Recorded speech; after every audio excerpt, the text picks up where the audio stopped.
Keesokannya, Sienna membuka kado pemberian Brahma pada malam itu. Ternyata isinya adalah sebuah boneka. Pada malam harinya, Sienna dan kawan-kawan berkumpul. Di sini teman-teman Sienna baru percaya dengan apa yang Sienna lihat. Mereka percaya jika ada arwah akan menjemput seseorang sebelum kematiannya. Kemudian Flo masuk kamar dan menelpon ibunya. Flo menanyakan jika anggota keluarganya yang meninggal hanya adiknya saja yang waktu itu baru berusia 10 tahun. Tiba-tiba setelah Flo menelpon ibunya, ia melihat sosok anak kecil yang nongol di pintu kamarnya. Flo ketakutan dan kembali berkumpul bersama teman-temannya. Flo menceritakan apa yang ia lihat. Flo meminta tolong pada Sienna agar bilang ke sosok anak kecil yang Flo duga itu adalah adiknya untuk tidak menjemputnya. Namun Sienna menduga jika itu bukanlah sosok arwah adiknya Flo, karena Flo sendiri sebenarnya tidak bisa melihat sesuatu yang gaib. Namun akhirnya mereka semua mencari anak kecil yang Flo maksud. Tiba-tiba mereka melihat anak kecil itu ada di depan asrama. Semua merasa ketakutan, tapi ternyata itu adalah anaknya ibu asrama. Hal ini membuat mereka merasa lega. Ketika mereka kembali ke dalam kamar, isi kamar mereka sudah berantakan. Mereka bertanya-tanya, perbuatan siapakah ini? Tak lama datanglah Denisa yang menyalahkan Sienna atas kematian Brahma. Di sini, Sienna merasa jika kematian Aini, Pak Somad dan Brahma adalah kesalahan dia. Namun Flo, Neni, dan Vina menenangkan Sienna agar tidak berpikir seperti itu. Kini Sienna duduk sendiri memandangi boneka pemberian dari Brahma. Tiba-tiba pintu asrama itu terbuka sendiri, dan lewatlah sosok kuntilanak merah. Sienna mencoba memastikan keluar. Saat Sienna sudah ada di luar, ia melihat kuntilanak tadi sudah berdiri di depan asrama. Saat Sienna ingin masuk kembali, ternyata pintunya sudah terkunci. Sienna panik dan langsung berlari yang disusul oleh kuntilanak itu mengejar Sienna. Sienna terjatuh dan seakan-akan kuntilanak tadi akan menimpa Sienna. Namun itu hanyalah mimpi. Sienna terbangun dengan nafas yang terengah-engah. Keesokannya saat di sekolah, Sienna tengah ada di sebuah perpustakaan. Ada hantu sesosok anak kecil berdiri di sudut rak buku dan sesekali lewat di belakang Sienna. Sienna merasa ada yang aneh. Ia mencari tahu apa sebenarnya yang mengganggunya. Saat ia cari di sisi-sisi rak buku, ada sosok anak kecil yang menakutkan dan membuat Sienna kaget lalu berlari ke dalam kelas.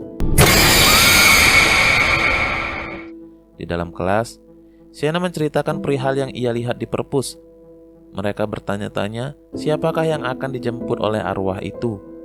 Dan saat Sienna melihat ke arah pintu, sosok anak kecil tadi berdiri di depan pintu dan melihat ke arah mereka semua. Sienna dan teman-temannya mencoba mengikuti hantu tersebut. Sienna penasaran apa yang akan ditunjukkan hantu tersebut. Hingga akhirnya mereka mengikuti Sienna yang melihat hantu itu masuk ke dalam gudang. Sesampainya di sana, mereka dikejutkan dengan kursi yang bergerak sendiri. Dan akhirnya mereka berlari keluar gudang. Dan di sini terlihat hantu itu ada di atas pintu gudang tersebut. Malamnya di asrama, saat teman-teman Sienna sudah pada tidur, Sienna yang baru saja berbaring untuk tidur, ia melihat ke arah Flo. Di sampingnya ada sosok anak kecil yang ia lihat di sekolah. Sienna membangunkan teman-temannya dan memberitahu jika ada hantu di samping Flo. Mereka bersedih karena mereka tidak tahu harus berbuat apa.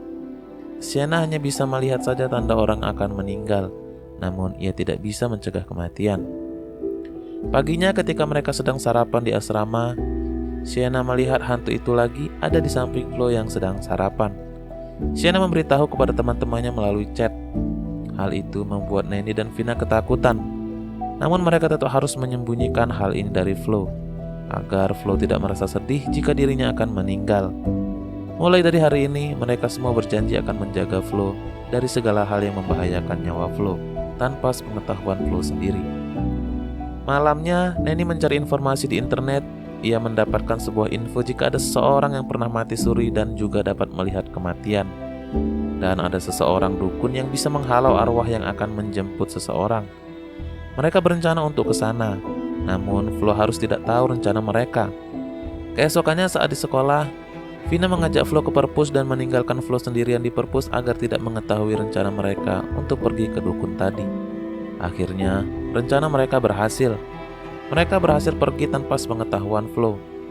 Di sana mereka mendapatkan informasi jika sesungguhnya kematian tidak bisa dihindari. Namun dukun itu memberikan sebuah botol yang isinya ada air untuk menghalau si arwah penjemput. Jadi Flo harus meminum air itu untuk menghalau arwah yang ada di sisinya saat ini. Saat Sienna ingin memberikan air itu kepada Flo dengan mencampuri minumannya, botol itu diambil oleh Denisa yang awalnya Sienna letakkan botol itu di meja kantin di asrama. Sienna mencoba mengambil botol itu, namun Denisa dan teman-temannya mempermainkan Sienna. Saat Sienna berhasil mengambil botol tadi dari tangan Denisa, Sienna terjatuh karena kakinya dijegal oleh temannya Denisa, dan akhirnya botol itu pecah. Sienna marah kepada Denisa dan pada akhirnya mereka berkelahi di dalam kantin asrama. Tak lama datanglah ibu asrama yang mencoba melerai, namun tak berhasil. Kepala Sienna berdarah terkena ujung meja saat jatuh didorong oleh Denisa dan kawan-kawan. Akhirnya ibu asrama memanggil Neni, Flo, dan Nina. Mereka datang dan segera melerai dan membantu Sienna. Flo yang melihat dahi Sienna berdarah, ia segera berlari ke ruang UKS untuk mengambil obat-obatan. Sedangkan Sienna, Vina, dan Neni kembali ke dalam kamar. Sienna sedih karena ia gagal memberikan air tadi kepada Flo. Sementara Flo yang sedang mencari obat-obatan buat Sienna, Denisa mendatanginya dan mencoba merebut obat-obatan itu dari tangan Flo. Flo berlari menuruni tangga, namun Denisa masih bisa menyusul Flo. Saat Denisa merebut obat-obatan dari tangan Flo, Denisa membuat Flo terjatuh ke bawah hingga kepala Flo membentur lantai. Flo akhirnya dibawa ke rumah sakit. Sienna, Neni, dan Vina merasa sangat sedih karena tidak bisa menjaga Flo. Di sini Flo ternyata tahu semua rencana teman-temannya. Dari mereka membuat grup WA untuk menyelamatkan Flo, hingga mereka pergi ke dukun untuk meminta air penghalau arwah. Flo berpesan kepada Sienna agar dirinya jangan takut dengan apa yang ia bisa lihat, karena semua itu adalah sebuah anugerah. Sienna berlari keluar dari kamar rumah sakit itu. Ia akan menemui orang yang juga bisa melihat kematian sesuai berdasarkan informasi yang Neni dapat sebelumnya. Sesampai di rumah orang yang dimaksud, Sienna mendapatkan informasi jika dirinya tidak dapat menggagalkan kematian. Yang ia bisa hanyalah untuk menemani sahabatnya saat akan menuju kematian. Sienna berlari kembali ke rumah sakit. Sesampainya di rumah sakit, ia berjumpa dengan Flo yang sedang duduk di sebuah kursi roda. Ia tampak sehat. Sienna menanyakan keadaan Flo, dan Flo menjawab jika dirinya udah baikan dan gak sakit lagi. Sienna merasa senang karena keadaan Flo yang sudah baikan. Flo menitipkan gelang persahabatannya karena Flo merasa dirinya tidak bersih untuk menjaga gelang itu. Sesaat kemudian, Neni dan Vina memanggil Sienna.